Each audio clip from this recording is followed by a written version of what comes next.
Hi, and welcome. You're listening to the X22 Report. My name is Dave, and this is episode 607, and today's date is March 4th, 2015, and the title of this episode is The Illusionary Recovery is Now Giving Way to the Economic Collapse. Let's get right into the economic collapse news. Now, we see ADP. They've come out with their numbers to let us know that the economy is doing absolutely fine.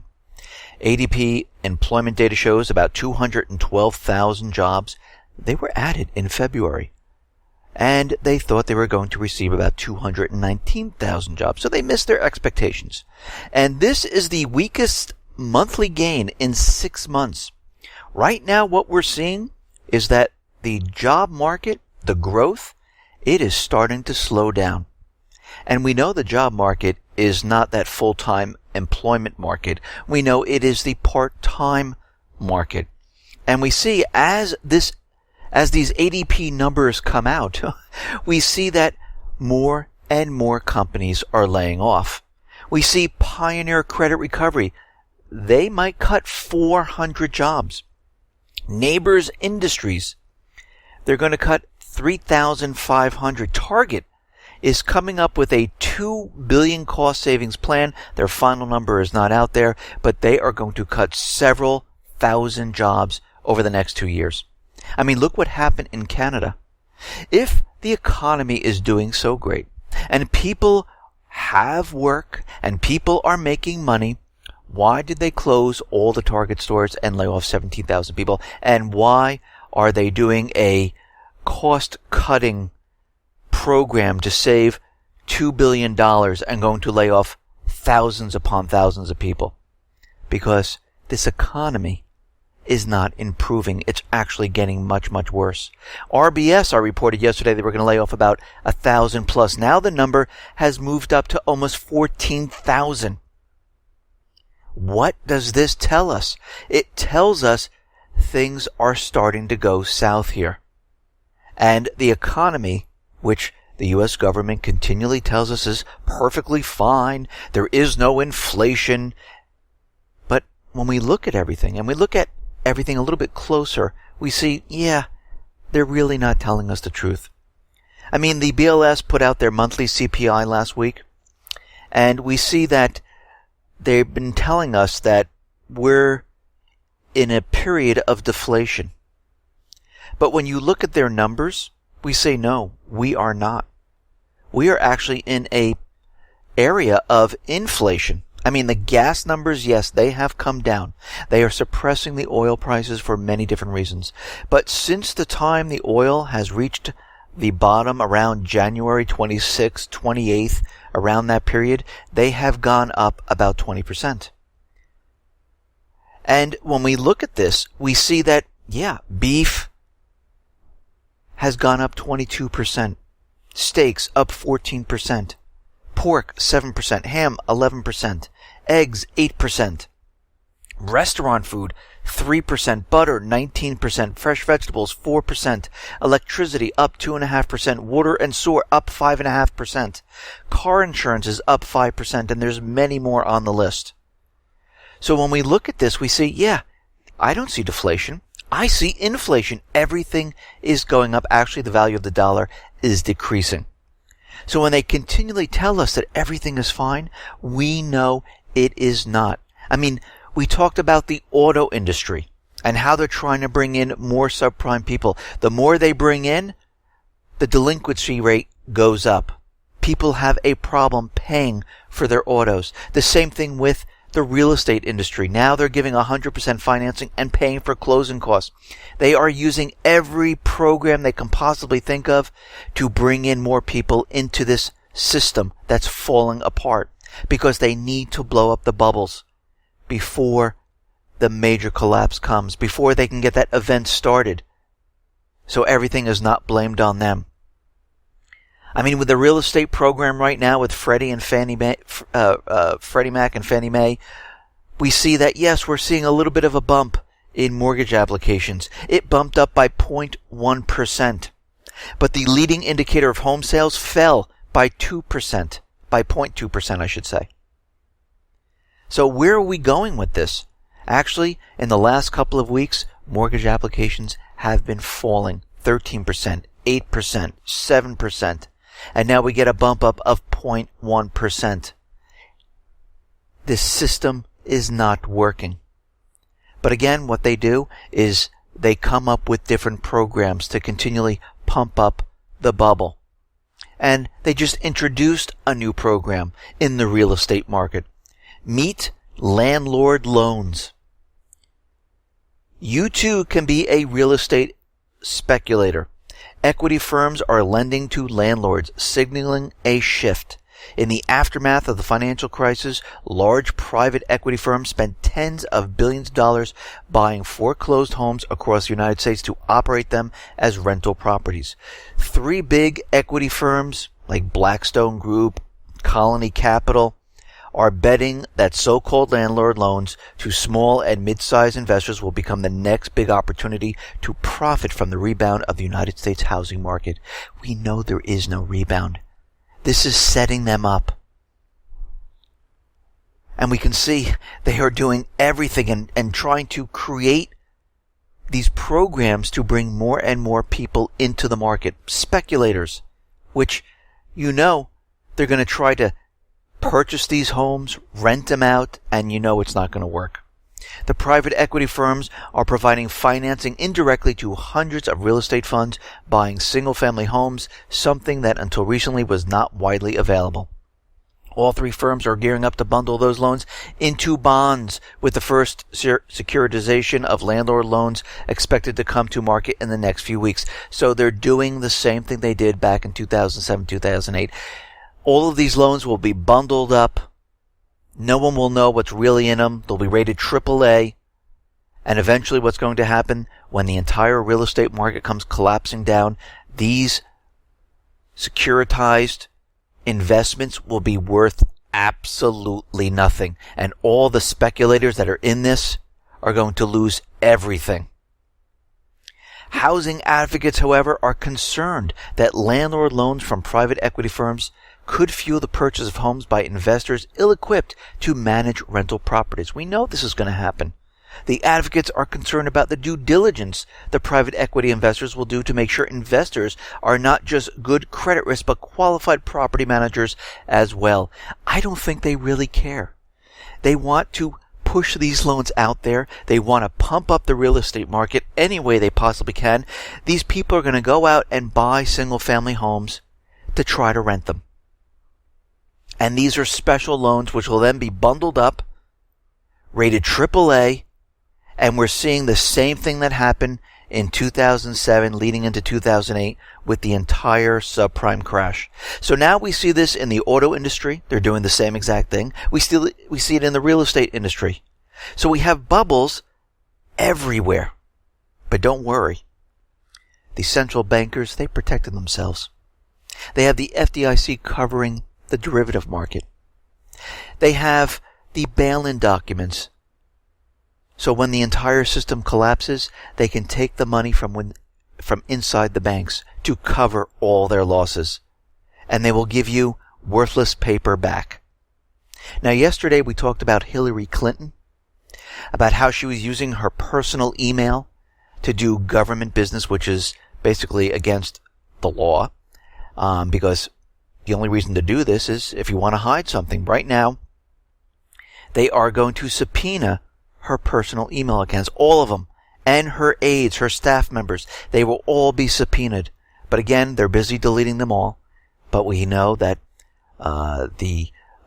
either Hotmail, Yahoo, whatever system she's using, they always have some form of backup. And I'm sure they have someone in the inside where they're going to say, well, we don't know where they went. We used an outside vendor. They were supposed to be backing up, and we lost all the emails.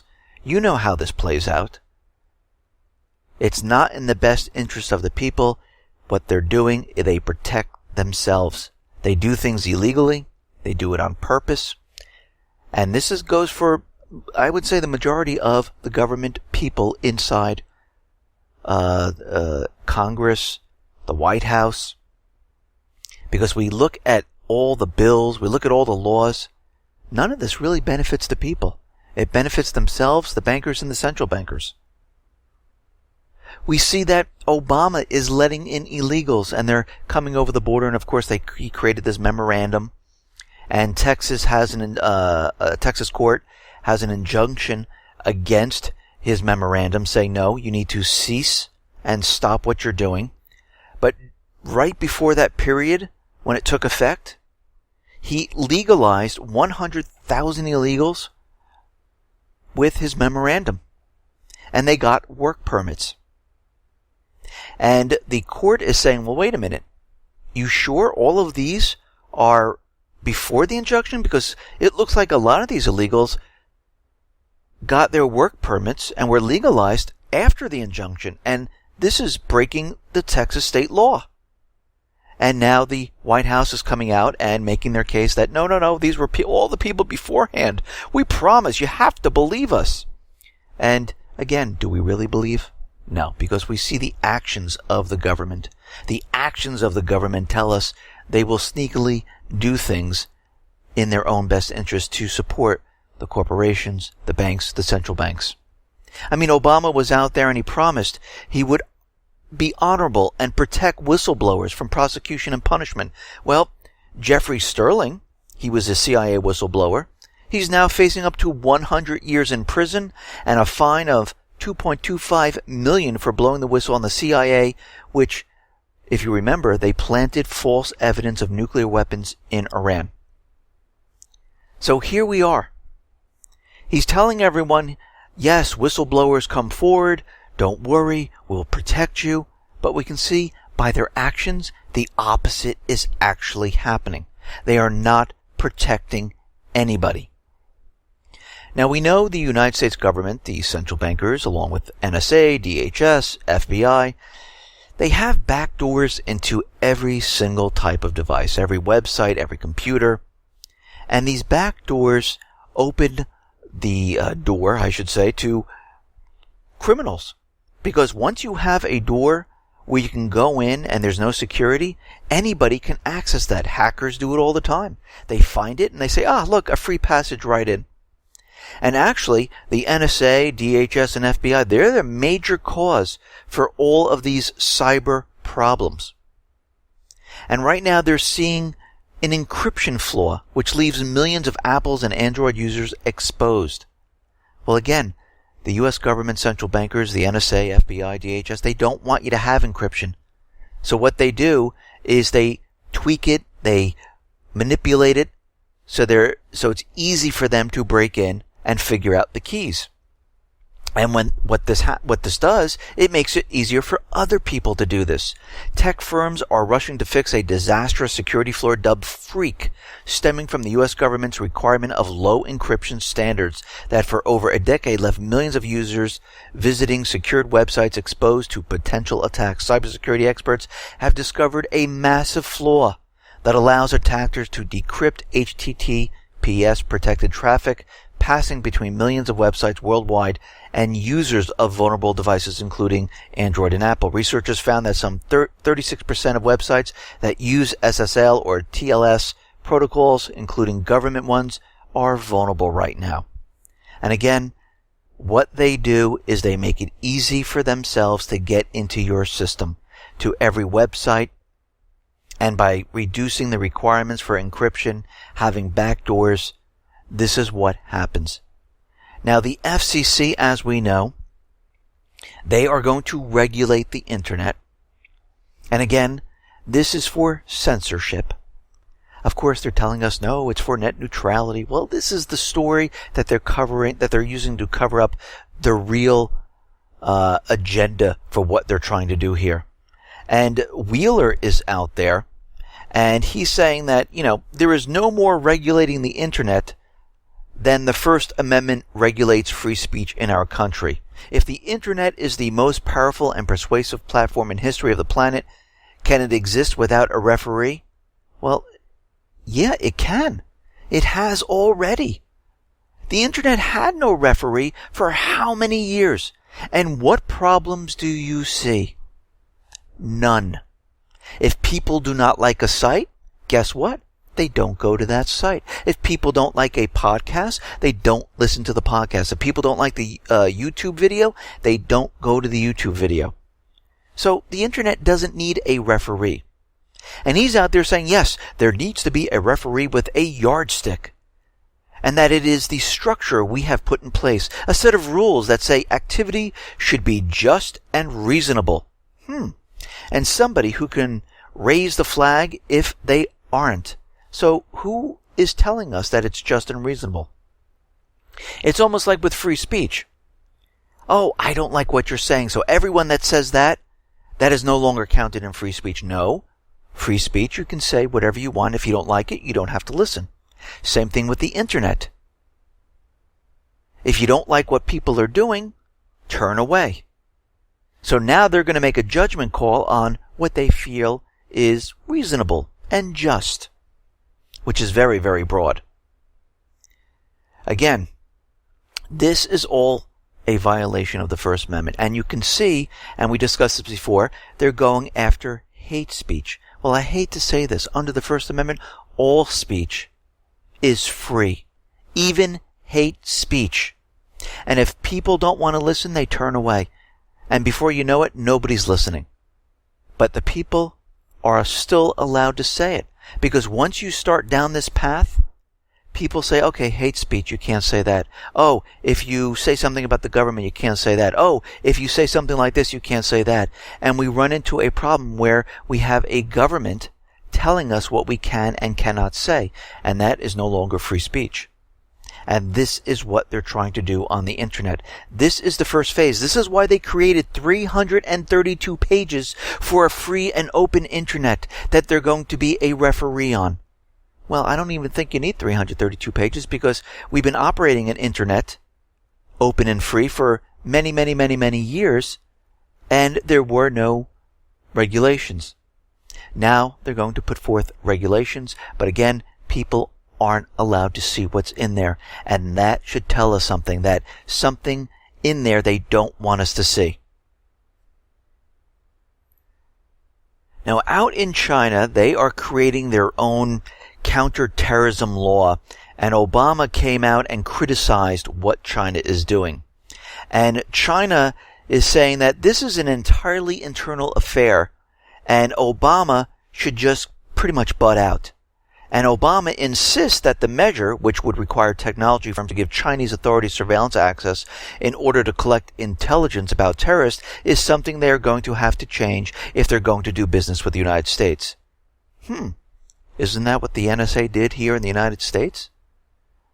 And China was out there and they're saying, to begin with, the provisions are written for and solely for acquiring more and better counterterrorism intelligence, as China is facing severe threats from various domestic terrorists, for instance, the so-called East Turkestan Liberation Organization. Secondly, the surveillance of terrorism actions on equipment of the internet and telecommunication companies in China will be carried out strictly in accordance with law, and the transparent procedures, China's anti-terrorism campaign, will be different from what the United States has done, letting their surveillance authorities run amok and turn counterterrorism into paranoid espionage and peeping on its civilians and allies. I don't think the United States can tell any other country what to do when they're trying to set up a counterterrorism type of law, because here in the United States, basically what they're doing is they're violating the Fourth Amendment, spying on every single person, trying to convince us that they're doing this to protect us. No, what they're doing is to protect themselves. They're trying to find out who those people are who are going to make a move when the time is right to remove the government from their authority. This is what they're afraid of. They're afraid of the American people saying, enough is enough, we have had enough. And Obama is trying to convince China to do it the way the United States wants it done, because we have to remember, they are trying to push a regime change in China. Now, Russia is doing almost something very similar. They're putting together a strategy to counter color revolutions. The research body with Russia's Security Council will soon present a detailed plan of action aimed at preventing forced regime change through mass unrest, known as the color revolutions. And we know this is what the United States government central bankers are trying to do in China in Russia. They've done it in the Middle East. They've done it in Ukraine. They're trying to do it in South America, in Argentina, in Venezuela. According to Russia, the center is in charge of evaluation and forecasting various external and internal threats that could affect the country's socio-economic development and national security. Any color revolution presents itself as a natural manifestation of the people's will, while in reality it is a chain of actions pre-planned from abroad on a very precise pattern. We can fight it only by breaking the technology chain. And this is coming from Russia, where they're saying they're going to be looking at every single one, trying to backtrack how this these protests and how everything is being formed. Is it really grassroots, or does it have a chain of events linking it up to basically the United States to push regime change? And we know, and they know, this is what the U.S. is trying to do, especially with Nemtsov, who was murdered. This was the first stage of trying to create regime change, trying to blame it on Putin. And like we said before, Putin was a member of KGB. If he was going to get rid of Nemtsov, he would have done it like in a car accident, plane crash, heart attack. And if he was going to do it out in the open, he would have had a patsy all ready to go. And saying, we found him, he was on the bridge, he was shooting from this distance, and blah, blah, blah, blah, blah. And they would have caught him. He wouldn't have left it open-ended like this. And this is how we know this was completely planned by the U.S. government, central bankers, to pin this on Putin or make it seem like Putin did this. And this is exactly what they're trying to do. Now, the United States, they are very concerned that they're losing the propaganda war. And Kerry was talking to Congress saying that we are losing the propaganda war. We need more funds because we have to compete against RT, which they don't even have the same funds as the propaganda arm of the United States media. But don't worry. The U.S. is going to expand the Russian AIM propaganda budget by more than 100%. They're pushing this agenda as hard as they possibly can, because what do they have to do? They need to provoke a war. They need to convince the people in Russia for a regime change. They're getting desperate. Now, we understand out in Ukraine, there's a ceasefire deal going on right now. And you would think that the United States government central bankers would give this a chance and say, okay, no more sanctions for right now. And if we are going to continue with the sanctions, we'll do it for another 3 months. But Obama was out there and he has extended the sanctions against Russia for 1 year.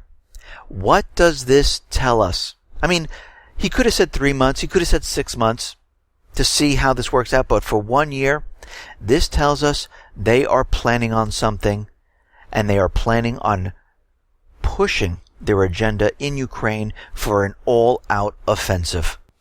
Now, in Ukraine, we see that the Ukraine economy it's completely falling apart. Their currency is imploding. There's hyperinflation. People are panicking. They're going into the markets, into the stores. They're buying whatever they possibly can because every single day their currency loses value.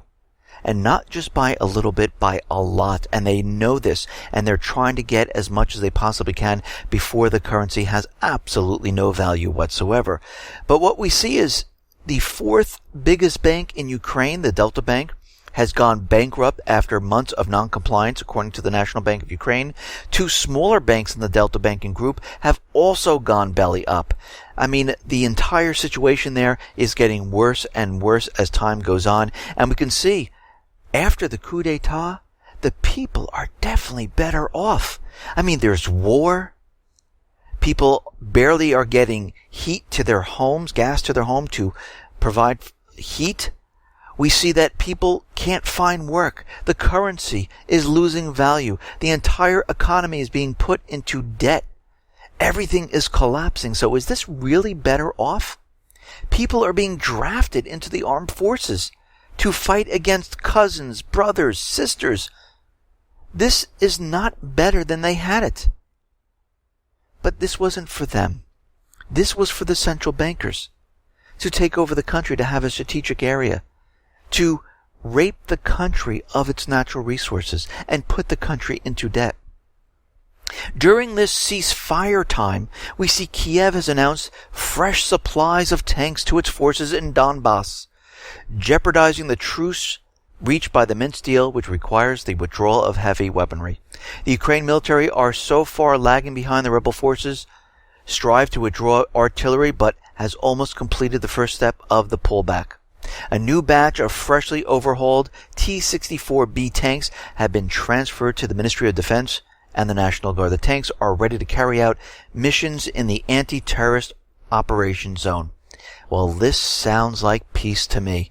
It seems like they are on their way. So we have sanctions that have been extended for a year.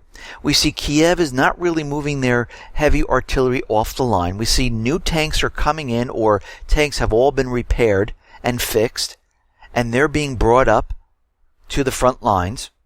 This does not look good. We see the United States and Ukraine, they're going to be holding a military joint drill mid-2015, which is very interesting. U.S. troops plan to hold joint exercises with Ukraine's military personnel between March 5th and October 31st at the International Peacekeeping and Security Center in Yavorov in western Ukraine. What's very interesting about this is every time we see this, and they bring in military assets, they bring in soldiers, they seem to leave these in the country. We saw this back in 2013, right before the false flag with Syria about the chemical attack. What they did is they brought in military assets into Jordan, military soldiers, and they left them there. And about 2 or 3 months later, we had the false flag. And we've been getting word that they were planning on a major offensive in late spring, moving forward. So this kind of ties in with all that.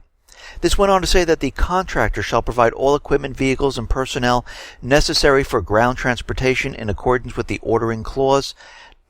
In particular, 7 50-passenger buses are to be provided to ferry the military personnel from Lviv International Airport to the center of where these drills are going to take place. We've seen this all before, and it's repeating once again. All of this is going to remain in Ukraine, and it's not going to leave because they are planning to use it. We see that 600 U.S. paratroopers are going to arrive in Ukraine by weekend. They're coming out of the 173rd Airborne Brigade. They're finally going to be in Ukraine. But again, they're only there to train. They're not going to be fighting or anything like that. But we know for a fact that they're going to be intertwined into the forces of Ukraine. Just like all the paid mercenaries, U.S. is going to bring in more and more troops, and we know this to be called mission creep. We see it happening in Iraq at this time. U.S. General Martin Dempsey is out there saying, you know what? We might need to bring in lethal weapons into Ukraine. I think this is the time that we should be doing this. And it is the first time that the chairman of the Joint Chiefs of Staff, General Martin E. Dempsey, has spoken out in favor of supplying the Kiev troops with American weapons. He went on to say that, I think we should absolutely consider lethal aid, and it ought to be in the context of NATO allies, because Russia, President Putin, ultimate objective is to fracture NATO. No, I think it's the opposite way. I think what's happening is it's the U.S. NATO trying to provoke Russia into doing something, to starting a war. It's to demonize Russia at this point, because they realize and they understand the dollar is on its last legs. And they're making it seem like, Russia's the enemy. China's the enemy. North Korea's the enemy. Iran is the enemy. Syria, Venezuela, Argentina. Every country that is not part of the private Western central banking system, those are the enemies. We see that 6 NATO warships arrive in the Black Sea on Wednesday to take part in the exercises with Bulgarian, Romania, and Turkish navies. The training and exercises will conduct with our allies in the Black Sea and is going to prepare us to undertake any mission NATO might require to meet its obligations for collective defense. The drill will include simulated anti-air and anti-submarine warfare exercises, simulated small boat attacks, and basic ship handling maneuvers. And we have to remember, according to the Montreux Convention of 1936, they only allow non-Black Sea states to have their ships in the Black Sea for 21 days. And what NATO and the U.S. has been doing is they've just been rotating the ships out. The 21 days coming in, this ship comes out, another ship comes in. And this is how they get around the 21 days. And while they're having these drills in the Black Sea with the NATO ships, Russia right now is testing its newest Su-30 fighter jets and Su-24s, their attack bombers. And they're using the NATO ships in the Black Sea to practice their penetrating anti-air system. These ships' crews are doubtlessly conducting exercises in repelling air attacks from our planes, which gives our pilots the opportunity to gain experience in maneuvering and conducting aerial reconnaissance, both in the range of anti-air systems and outside their range. So we see Russia is also there and using this to their advantage and practicing. And they're both just flexing their muscles, showing that, yes, we have military assets in the vicinity, and look what we can do. Now, as we know, the P5+1 talks are continuing. The United States, Iran, and other nations are getting together and they're talking about this, but every time they almost reach an agreement, the United States throws another demand in. And they do this quite often. And we can see there's another demand. On Monday, Obama told Iran it must commit to a verifiable halt of at least 10 years on sensitive nuclear work for a landmark atomic deal to be reached. And again, Iran is not going to accept this. They're not going to shut everything down. Iran said it will not accept excessive and illogical demands. Obama's stance is expressed in unacceptable and threatening phrases. And of course, because they are trying to get into their central bank in Iran. They want to take it over. They want their natural resources. They want to put it on the dollar. And they're using this whole nuclear illusion to convince everyone it's about nuclear weapons when it has absolutely nothing to do with this whatsoever. And if they can't get in there using peaceful measures, eventually what they will do is they will turn to war. They will go into Syria, which they're planning on. And then we know that Syria and Iran, they have an agreement with each other that Iran would come to the assistance of Syria if they are attacked. And they know this, and we can see this is their maneuvering point, and this is what they're going to try to do.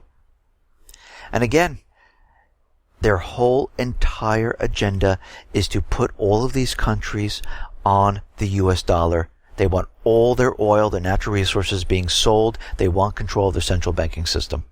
To issue more debt. This is how the system stays afloat. If they can't issue more debt, then all these dollars, they come floating back, and the whole thing collapses. And this is why they've been trying to push this as hard as they possibly can before the system collapses on its own. And we are almost there. Now, as we know out in the Middle East, the governments, the public governments, they're having a very tough time staying in power. And we see this happening in Yemen, Libya, Lebanon. The people are fighting. Iraq, the people are fighting. And we understand they're using the Islamic State to create chaos, to make us think there's terrorism all over the place. And right now in Libya, it is getting worse there. Not for the people, because they've taken over their country. They created a parliament. They're trying to get the rest of the country. They're trying to continually push out the puppet government. But for the U.S., for NATO, for all the central banking systems, the private Western central bank systems, they're the ones who are having a problem with it. And they're the ones who are saying, it's almost time to go into Libya.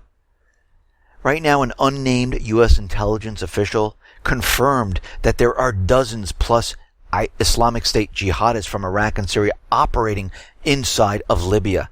And this is what they're trying to do. They're trying to convince us that the Islamic State is in Libya, and this is what's happening there. And the people there are joining up with the Islamic State.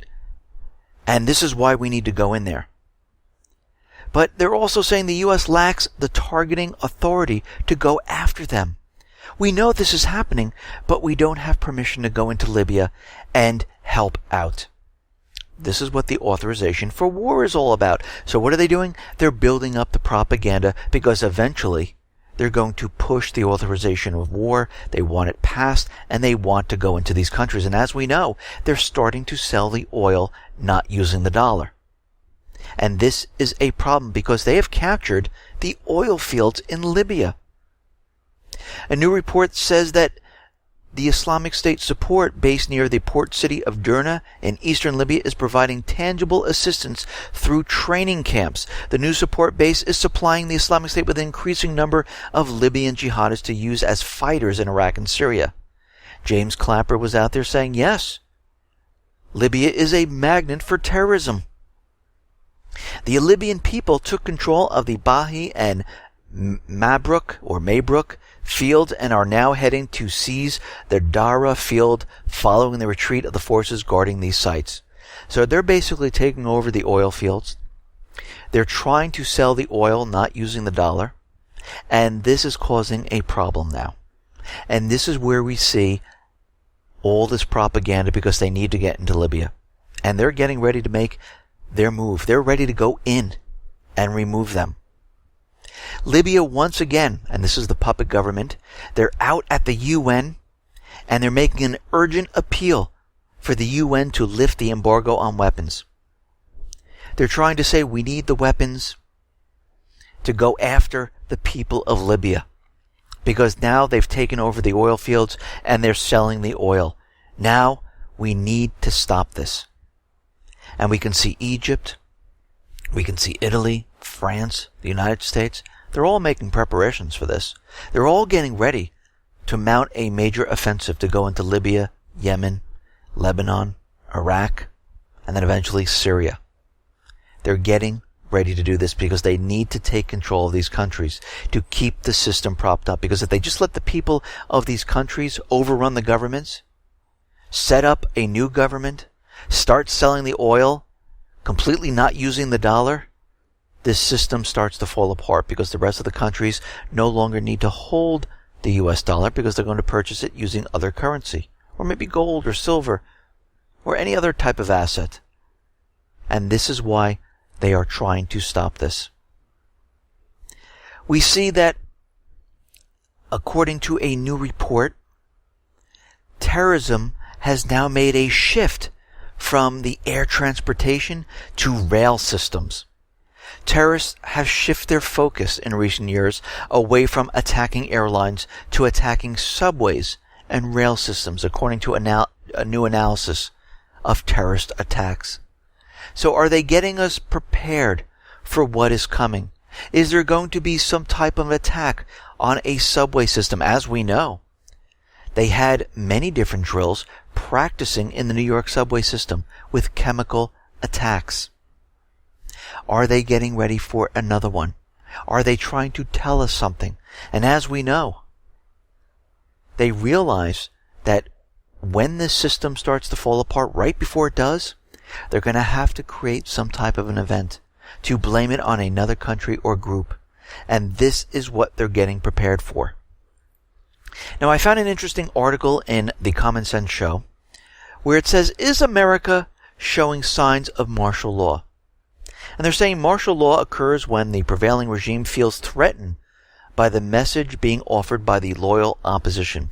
When normal means of censorship and marginalization fail, these government officials, these government people resort to martial law with all intended brutality of a violent crackdown on all of these being perceived as the enemy.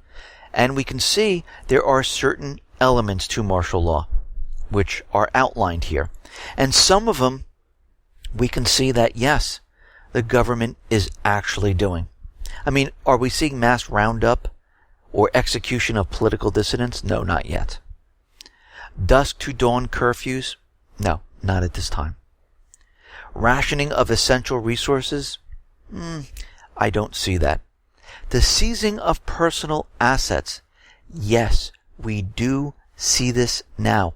Police forces around the country have the ability to seize your personal assets without anything. They're just going to seize it. Control over food and water. Well, if you want to say yes, Monsanto and this, but actual control right now, not as of yet, in the way where we think they're going to ration it out to people. The prohibition of weapons of any kind, including guns, knives. Are we seeing this? Yes, we are. We are seeing they're trying to outlaw certain weapons. New York said they're going to push a bill through that outlaws knives, machetes. They're outlawing bulletproof vests. So yes, we are seeing that.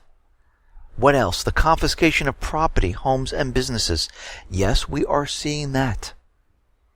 Arrests without due process. Well, look at the black site in Chicago. People are arrested. There is no due process. Massive papers, please, checkpoints with intrusive searches.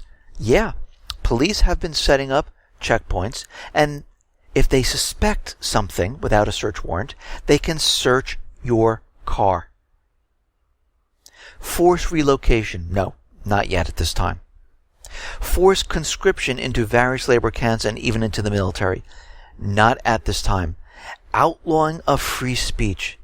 Yes, we are seeing the beginning stages of this with the free speech zones, with the FCC coming in and locking down and regulating the internet. We're seeing the beginning stages of this.